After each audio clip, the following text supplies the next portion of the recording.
გამარჯობა ძვირფას საზოგადოება. დღეს ხშირად გაისმის კითხვა რა არის ეს მოდერნიზმი, ანტიმოდერნიზმი, მისი საპირისპირო, რითი განვასხვაოთ და რა არის მისი გამოვლინებები. ძალიან მოკლედ რო ვთქვათ, მოდერნიზმი ყოველთვის ცდილობს განახლებას, თვითონ მოდერნი ამას ნიშნავს, რაღაცა ცვლილება შეიტანოს ეკლესიაში. რაც შეეხება ანტიმოდერნიზმს, ეს მისი საპირისპირო მხარეა, ადამიანები, რომლებიც მართლმადიდებლურ ტრადიციას ინარჩუნებენ და კაფეოდ თვლიან, რომ არავითარ შემთხვევაში არაფრის შეცვლა არ უნდა მოხდეს, მით უმეტეს რომ მას ამის უფლება არ გააჩნია. არავის არ გააჩნია უფლება შეცვალოს რაიმე მართლმადიდებლობაში. ჩვენ როდესაც ვაკვირდებით თანამედროვე მოდერნისტებს, ისინი სწავლობენ მართლმადიდებლობას, ზოგიერთი რაღაცას მართლა სწავლობს, იმისათვის რომ შეცვალონ. ჩვენ ამას ვხედავთ. ჩვენ ამას ვხედავთ შემდეგ სწავლებებში, რომელიც ერეტიკული სულისკვეთებით გამოიხატება, მრავალი წიგნები იწერება, ზეპირის საუბრები, ეს ყველაფერი გადაეცემა და საბოლოოდ გამოდის არა ქრისტიანული, არა მართლმადიდებლური სწავლება.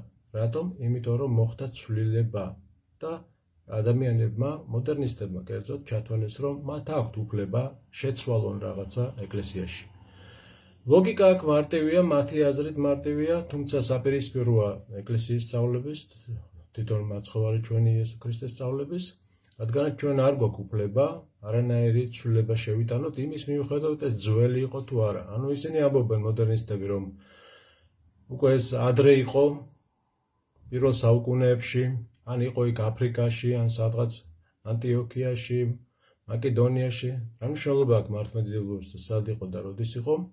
მართლმადიდებლობისთვის და ყველა მართლმადიდებელი, ჭეშმარიტი მართლმადიდებლისთვის სწავლება, რომელიც მაცხოვარმა ჩვენმა იესო ქრისტე მოგცა და გადმოგცა შემდეგ მოციქულებმა, ეს არის უცვლელი და ის სწავლება, რომელიც დღემდე არის მოტანილი კრებების მეშვეობით, წმინდა გადმოცემის მეშვეობით, არის უცვლელი და ესე უნდა იყოს შენარჩუნებული.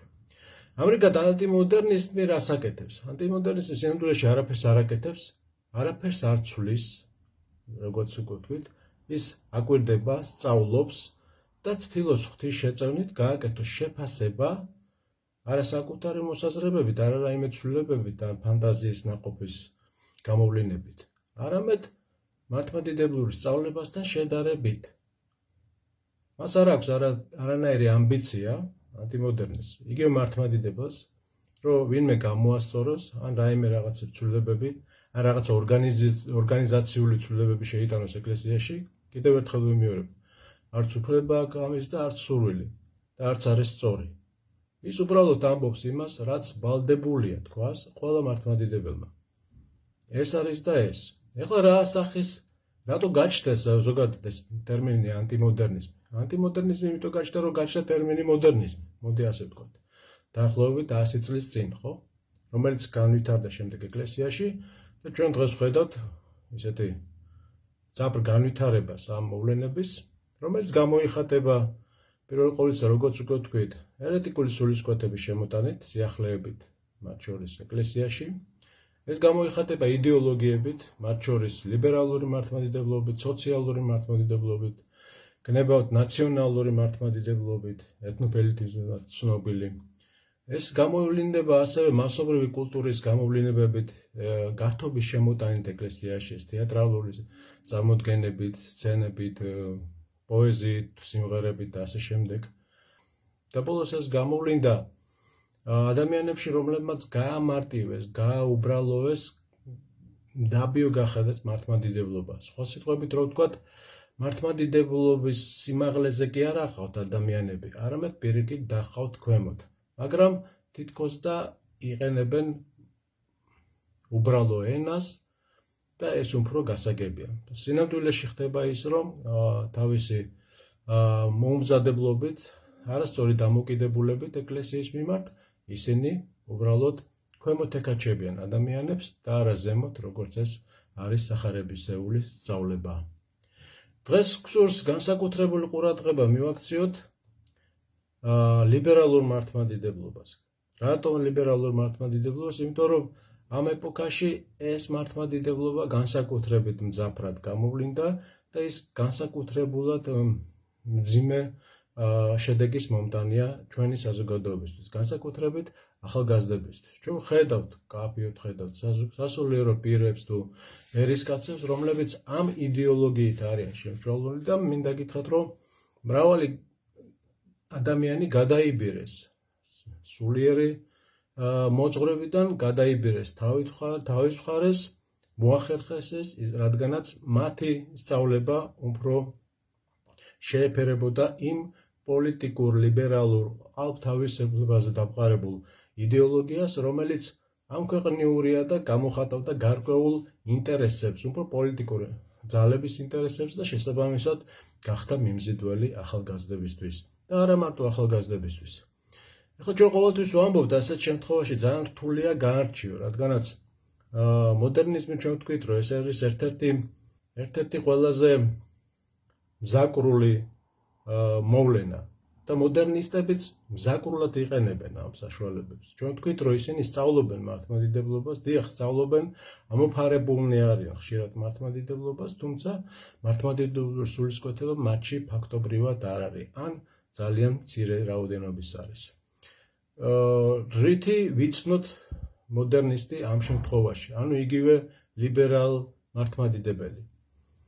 კიდევ ერთხელ რომ დავაკვირდეთ, ჩვენ დავინახოთ, რომ მათ მიწიან მხარეს. მათი ძირითადი სამართალი არის დამყარებული ლიბერალურ სამართალზე, ლიბერალურ თავისუფლებაზე და ხშირად აკეთებენ აქცენტს სწორედ ასეთ ტერმინებზე, რომ ეს არის სამართალი და ეს სამართალი ლიბერალური გაიგივებულია ღვთაებრივ სამართალთან. და იქიდან გამომდინარე, რომ საზოგადოების დიდმა ნაწილმა ეს არ იცის და ვიღაც წვერიანი ადამიანი სასულიერო პირი ამ შემთხვევაში გამოდის და ესეთი დახვეწილი ენით საუბრობს ამ თემაზე, ის ხდება სანდო და მიმზიდველი ამ ადამიანებისთვის და შესაბამისად ხდება საცდური პირდაპირი მნიშვნელობით. ერთ-ერთი ტერმინი, რომელსაც ისინი ხშირად იყენებენ, აი დააკვირდით ღვთლებს ეუბნებიან, აირჩიეთ ისინი, რომლებიც აზროვნებენ. შეხედეთ, არა ისინი, რომლებიც არიან სულიერნი, არა ისინი, ვინც მართლმადიდებლური სწავლების მიხედვით ცხოვრობენ და ესე გვასწავლეს მართლმადიდებელი ეკლესია, წმინდა მამებიც ესე გვასწავლიან მოწყუსაჩი. არა, ვინც აზროვნებს. რა აზროვნებაზე აქვს ლაპარაკი, თუ არა ლიბერალურ, რაციონალისტურ აზროვნებაზე, რომელსაც არაფერი კავშირი არ აქვს სულიერებასთან.